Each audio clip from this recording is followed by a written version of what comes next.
नमस्कार, स्वागत आहे तुमचं आपल्या न्यूज अपडेट या यूट्यूब चॅनलमध्ये। तर बघा, महाराष्ट्रातील सर्व शेतकऱ्यांसाठी अतिशय आनंदाची आणि मोठी अपडेट समोर आलेली आहे।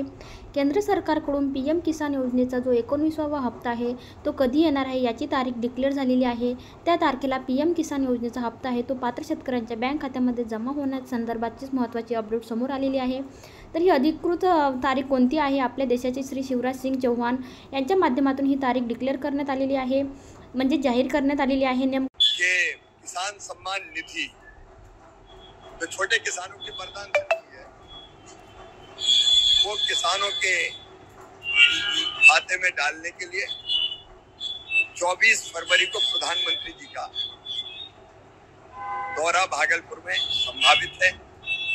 उस दौरे की तैयारी के संबंध में भी हमने चर्चा की है। तर अशा पद्धतीने 24 फेब्रुवारी रोजी सर्व महाराष्ट्रातील शेतकऱ्यांच्या बँक खात्यामध्ये पीएम किसान योजनेचे जे पैसे आहेत ते येणार आहेत। पीएम किसान योजनेसंदर्भात अतिशय महत्त्वाची अपडेट समोर आलेली होती। अपडेट तुमच्यापर्यंत घेऊन आणण्याचा प्रयत्न केलेला आहे या उद्देशानेच। तर शेतकऱ्यांसाठी हा व्हिडिओ अतिशय महत्त्वाचा आहे। तर जास्तीत जास्त पीएम किसान लाभार्थ्यांपर्यंत हा व्हिडिओ शेअर करा आणि चॅनलवरती जर पहिल्यांदा आला असाल तर चॅनलला सबस्क्राईब करा। अशाच महत्त्वपूर्ण अपडेट्स आपल्या चॅनलवरती येत असतात। धन्यवाद।